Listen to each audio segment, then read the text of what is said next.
Olá, seja muito bem-vinda, seja muito bem-vindo ao nosso podcast Papo de Negócios. E hoje o assunto é agropecuária. Hoje eu vou entrevistar o empresário Marcelo Tavares de Mello, que ocupa uma das posições de destaque na pecuária de elite no Brasil.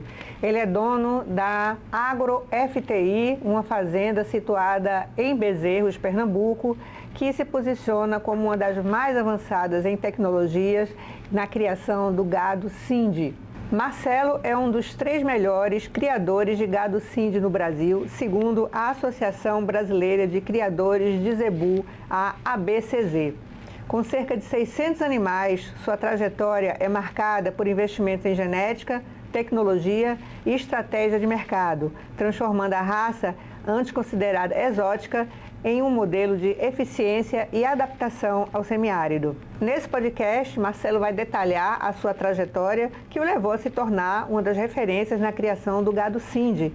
Ele vai falar de avanços tecnológicos implementados na Agro FTI e das perspectivas para a pecuária de precisão no Nordeste. Marcelo, seja muito bem-vindo ao nosso podcast Papo de Negócios para falar sobre o gado Sindi.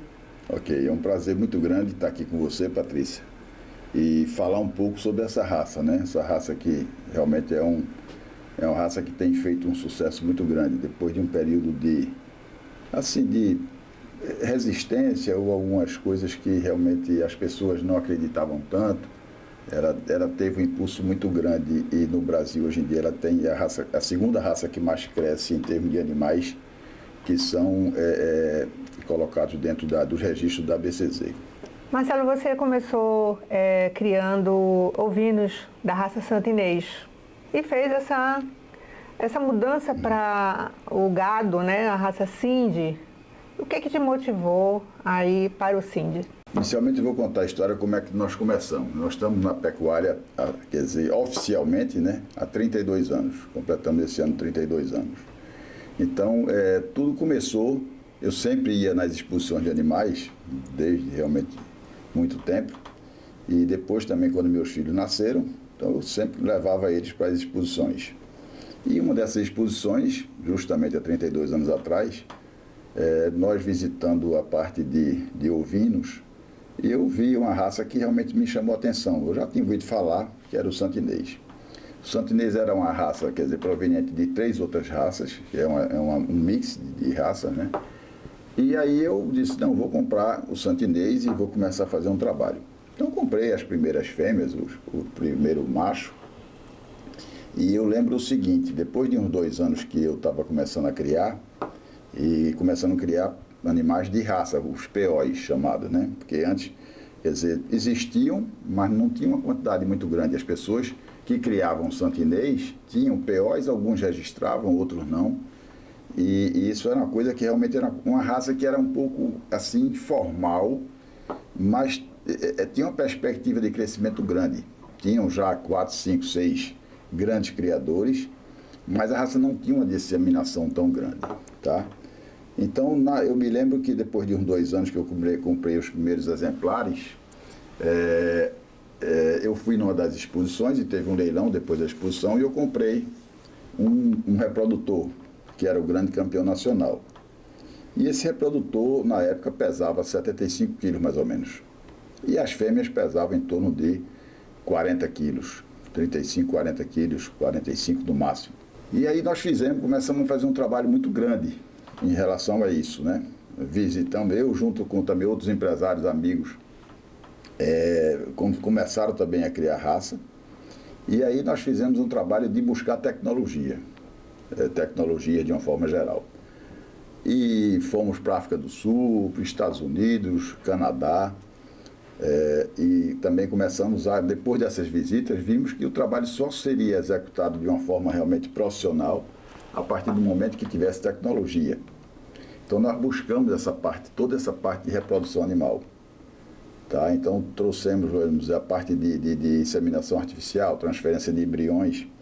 E essas 4, 5, 6 fazendas, que realmente tinham uma mentalidade já um pouco mais avançada, acostumado com o mercado, com as exigências, com tudo, vamos dizer, somada com aqueles criadores de origem, realmente, que tiveram um papel muito importante, Então, nós começamos a fazer esse trabalho de tecnologia, onde, por exemplo, depois de 5, 6 anos, o mesmo campeão, logicamente outro animal, que foi grande campeão nacional da exposição, em vez de 75 quilos, como foi o primeiro reprodutor meu, já pesava 150 quilos. Um animal bem grande. Então nós conseguimos quase, até a turma brincava, esse é um bezerro. Então nós conseguimos transformar esse ganho todo. Era um animal diferente, quer dizer, mantendo toda a genética, as características, né? Principais do animal, mas colocamos ele dentro de um patamar diferente. Então, o reprodutor pesava 150, as fêmeas pesavam a 100 quilos, 110 quilos, quer dizer, as fêmeas realmente top, os machos tops. E também foi aliado a isso, não é só trabalho em relação a só tecnologia. Então, nós fizemos um trabalho relacionado também à nutrição do animal, certo? A genética, nós começamos a ver os melhores cruzamentos. Os animais que combinavam, que linhagem de tal rebanho que combinava com outro, enfim, as características que podiam ser juntadas e ter realmente aquelas melhores opções para a raça. E isso foi feito um trabalho, depois desse processo todo, houve uma disseminação da raça muito grande. E o santinês, que era só da região Nordeste, ele passou a ser um santinês nacional. Então foi, vamos dizer, enviado vários exemplares para o norte, tá? São Paulo também, quer dizer, Minas Gerais, quer dizer, toda a parte do sudeste. Vocês começaram a chamar atenção para essa raça, né? E, vamos dizer, houveram grandes leilões, quer dizer, a entrada de muita gente, muitos empresários também, pessoas que criavam, inclusive, gado, Nelore, etc., começaram também a criar santinês. E houve esse boom, essa mudança de mentalidade e, logicamente, e perspectiva da raça. E nós ficamos na raça, no santinês, durante, quer dizer, eu especificamente, fiquei durante 20 anos. Depois disso aí, eu vi que chegou o momento de eu passar o bastão. Então, o meu filho mais velho, que também sempre me acompanhava, assumiu essa parte do santinês, tá? Nós continuamos fazendo esse trabalho realmente de busca de excelência. Nós, durante esses anos, esses 20 anos todos, fomos entre os 5 melhores do país, muitos anos primeiro lugar, segundo, terceiro, enfim. E com a minha saída, eu passei o bastão para ele, e nos últimos, por exemplo, ele continuou esse trabalho nos últimos 12 anos. E nós continuamos sendo, nos últimos 8 anos, somos o melhor criador nacional da raça. Foi quando, vamos dizer, estava surgindo na região, quer dizer, oficialmente já existia, mas começou uma perspectiva do crescimento da raça Sing, tá?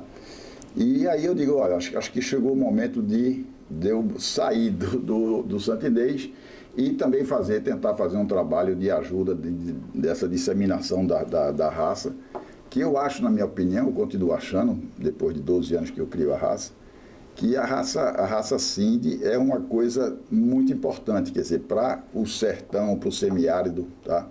Para o clima da região nossa, o clima seco, quer dizer, essa carência de chuva, essa escassez de chuva muito grande. Mas como é que você chegou nessa raça? Essa raça foi trazida para o Brasil há uns, sei lá, 80 anos mais ou menos. Mas tinham alguns polos. Um criador de São Paulo trouxe, importou do Paquistão, tá? Alguém aqui do Nordeste também trouxe, importou, a Embrapa, não sei, através da Embrapa também. Esse gado ficou, inclusive, em Fernando Noronha um período para se adaptar e também ser registrado oficialmente como raça no Brasil. E depois alguns criadores começaram a criar a raça Sing. Mas o que te chamou a atenção nessa raça? Porque aqui há uma tradição maior, uma preferência pelo Nelore, né? O Nelore realmente tem uma preferência muito grande, mais ou menos, sei lá, 85% do plantel nacional, que é composto de mais ou menos 250 milhões de cabeças, né? Maior do que a população brasileira. Mas a raça Sing, ela me encantou primeiro, é um animal muito rústico, é um animal muito amável, um animal muito, vamos dizer, adaptável. E tem também uma coisa esse adaptável que eu digo, ele se adapta bem ao clima, à região e às características que nós temos, que é realmente de falta de comida. Então, ele, enquanto, vamos dizer, o Nelore está ali e vai sentir dificuldade, ele vai perder peso, etc, etc, o Cindy, para acontecer uma coisa dessa, ele vai demorar muito mais tempo, tá? E, então, outra coisa também importante é a fertilidade, certo? Ou seja, ele mesmo nesses períodos de seca, ele consegue ter o processo reprodutivo dele normal, a não ser que ocorra uma coisa realmente muito brusca, que aí vai também, não é fácil você ter a gestação, quer dizer, engravidar, na realidade, passando para a parte humana, mas emprenhar, né? Então, o Cindy, ele tem essas características todas que eles se adaptam muito bem na região Nordeste. Então, eu via isso e tentei começar, comprei inicialmente, há 12 anos atrás, as primeiras fêmeas de um plantel que estava encerrando as atividades e comecei a fazer um trabalho vamos dizer, de busca daquilo que nós tínhamos feito no Santinês, também nós começamos a fazer em relação ao Cindy. Agora, deixa eu te perguntar uma coisa, antes de você entrar nessa questão aí do investimento em tecnologia. Você começou a criar o Cindy numa época em que essa raça ela não era muito querida, né? O que o mercado via que não gostava no Cindy? Tá. A principal coisa que o mercado via é o seguinte: o Cindy é um animal que tem uma estatura um pouco menor, mais ou menos em 15% a 20%. E nessa época até talvez um pouco, até talvez não, mais do que isso. Então, muitas pessoas acostumadas a criar no Nordeste, como o Nelore, tá? Um animal grande, animal né? grande e tal. Então, tinha essa resistência. Esse animal aí, esse nanico, esse anão. Então, era uma depreciação muito grande em relação a isso. E eu acho que realmente isso era uma certa, vamos dizer, não vou dizer culpa, mas era uma certa responsabilidade daqueles que já criavam o Cindy. Eles deveriam ter se preocupado com isso e ter atacado de uma forma mais forte, tá? Diferentemente do que fez o Sudeste e Centro-Oeste, onde, vamos dizer, esses criadores, até também por uma questão de melhoria, de facilidade em relação à nutrição, eles tinham mais pasto e com mais frequência, mais meses durante o ano, eles começaram a ter animais maiores, tá? E começaram a fazer esses tais cruzamentos entre as raças, entre os criadores, para ter cada vez animais maiores. Os criadores do Nordeste ficaram com essa coisa, não, o animal Cindy, o certo, é esse tamanho, essa aí é a característica certa, e realmente, em tese, eu não vou tirar a razão deles, tá? Mas, logicamente, que tem que existir, vamos dizer, avanços, você tem que buscar aquilo que seja melhor, que não descaracterize a raça, mas ao mesmo tempo você consiga também fazer um trabalho de melhoramento genético, quando você melhore a estrutura do gado de uma forma geral. E nós não tivemos essa besteira de fazer isso, tá? Eu peguei, o que é que eu fiz? Eu tinha esses animais com esse padrão realmente menor, mas não tive besteira nenhuma de pegar sêmen de animais maiores lá do Sudeste e Centro-Oeste e fazer esse cruzamento da mesma raça, tá? Com a mesma característica, logicamente.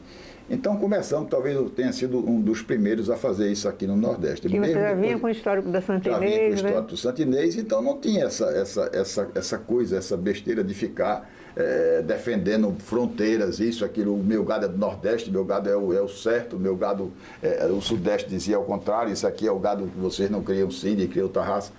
Então começamos a desmistificar, ou tentar desmistificar isso aí. Então, com pouco tempo, quer dizer, o gado Cindy nosso, que nós criávamos da FTI, começou a ter um padrão realmente de um nível, em termos de estatura, maior do que a média do Nordeste. Ou seja, se assemelhava mais ao gado do Sudeste, um pouco menor, porque também eu achava que não podia ser um gado tão grande, tão parecido quase com o Nelore, tá? Até porque a própria estrutura do animal também não suportaria isso, o peso do animal, sendo bem pragmático.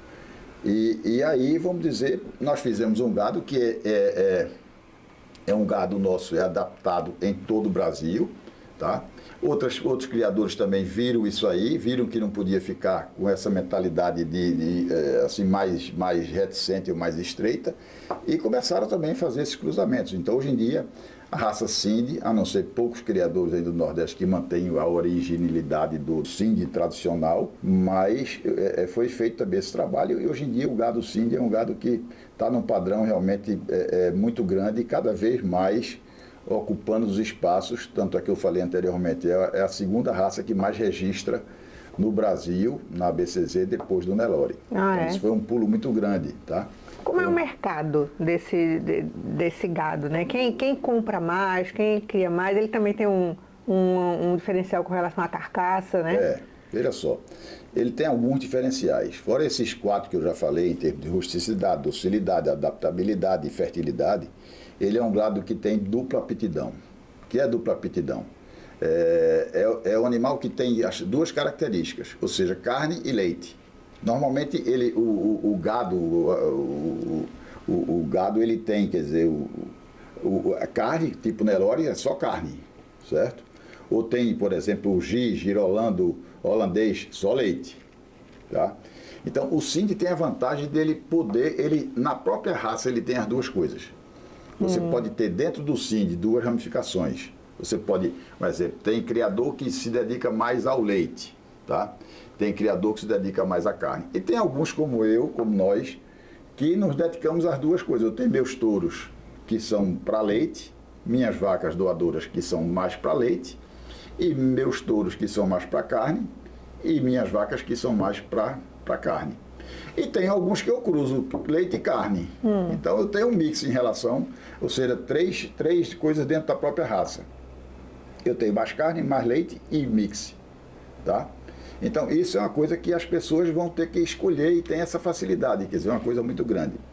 Fora esses cruzamentos dentro da própria raça, o Sindhi também tem uma característica que ele é muito bom em termos de heterose, de cruzar com outros animais, com outras raças. Tá? E nesses cruzamentos, eles agregam também muito forte. Por exemplo, tem o cruzamento do Sindhi com o Nelore. Porque o Nelore no Brasil, 80% a 90%, é um Nelore que você cria, vamos dizer, com quantidades grandes, que são os animais que vão ser abatidos, tá? Que as vacas não são puras, são com linhagem Nelore, logicamente, certo? São as chamadas cara limpa, e você cruza com o animal PO. E vai ser esses animais todos que vão ser abatidos e vendidos para o Brasil e para o exterior, tá? E existem, vamos dizer, então nisso aí, o que é que você faz? Você pega o cruzamento do Sindhi com a vaca Nelore, tá? E dá o Sindhi Nel. O percentual, o rendimento de carcaça dessas raças, do Nelore é mais ou menos 52%, tá? O do Sindhi é mais ou menos 54%. O do Sindhi Nel chega a ser até 58%. Então essa heterose de raça, essa junção de 2 raças fazem com que consiga-se um rendimento de carcaça maior. Ou seja, significa dizer que aquele criador vai ter um dinheiro extra a mais. Tá? Então, também isso em relação à carne. Você vai para o lado do leite, o Sindhi pode ser juntado a um gir, certo? A um girolanda, quer dizer, dá o Sindolanda, tá? Pode ser juntado com o Jersey, dá o Singer, que esses aí são totalmente para leite. Tá? Então eu falei o da carne com o Nelore, que é o Sindhi Nel, e falei o Sindolanda e falei o Singer, que são totalmente voltados para leite. Então isso faz com que o Sindhi tenha um papel importante nesse mapa, nesse novo mapa, tanto da carne quanto do leite, e logicamente pelo próprio Sindhi mesmo, você criar isoladamente, onde você tem essas coisas, essas vantagens muito grandes que eu falei anteriormente. O que me deixa assim ainda assim, um pouco triste em relação ao crescimento do Nordeste, eu acho que deveria ter havido um crescimento maior. As pessoas deveriam já ter desprezado essa coisa, essa mentalidade mais assim ainda conservadora, conservadora, resistente. E deveria, até porque o nosso clima é seco, não adianta. Quer dizer, vai ter um ano mais chuvoso, mais úmido, mas na prática, quer dizer, é seco. Então, é um gado que se adapta mais, tá? O Sudeste e Centro-Oeste, mesmo tendo muito mais possibilidades, tem um clima muito mais fácil de ser monitorado, de ser tratado os animais, mas cresceu mais do que o Nordeste. Então, acho que isso tem que acabar, quer dizer, o Nordeste tem que tirar essas resistências e procurar fazer da melhor forma, procurar realmente fazer um trabalho de crescimento, porque eu particularmente, eu crio também Nelore, quer dizer, um ano depois que eu comecei a criar Cindy, também eu comecei a criar Nelore, tá? Já o trabalho do Nelore é um trabalho diferente, é um trabalho onde existem monstros sagrados aí, existem pessoas que estão no mercado há 60 anos, 50 anos, e são muitos no Brasil, que criam muito bem. E eu comecei também que eu gosto de desafio, então também quando começamos o trabalho do Nelore, e temos também muitos animais premiados já. Mas em relação ao Cindy, logicamente eu me sinto mais à vontade e acho que também fui um dos que nós fomos uma das fazendas que foram responsáveis por essa mudança, principalmente no Nordeste. E a AgroFTI ela vem ao longo desses 12 anos, mesmo sendo muito nova em termos de criação, nós conseguimos realmente feitos muito grandes, muito importantes, que nos deixam muito, muito felizes, né? Nós fomos muitas vezes melhores criadores, melhores expositores, tivemos muitos animais classificados, premiados, inclusive na Expo Zebu, nós levamos, fomos o único criador do Norte-Nordeste durante muitos anos que levava os animais para a Expo Zebu, que é a maior feira mundial do Zebu.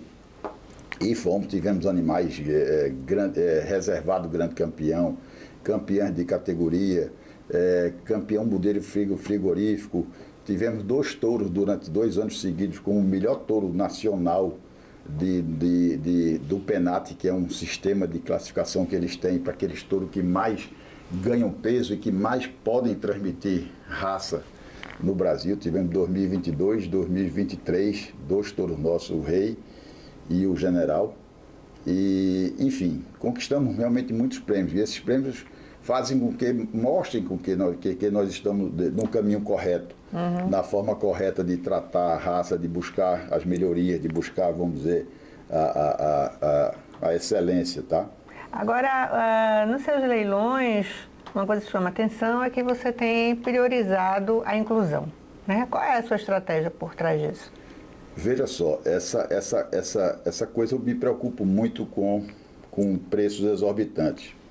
Nós, no Santinês, isso aí foi um aprendizado muito grande. Inclusive, na época, eu era contra, assim, tinham leilões milionários. Tá? Então, eu mesmo cheguei a vender um reprodutor, onde eu tinha uma participação, sei lá, de 30% nele, um 5% por, sei lá, 100 mil reais, que daria 2 milhões de reais. Eu fui para o Jornal Nacional 2 vezes, falando desse reprodutor, uma vez com esse e outra vez com o outro. Ou seja, eu achava aquilo um absurdo na época. E era, porque o primeiro animal que eu comprei, vamos dizer, custava, estou chutando, 15 mil reais.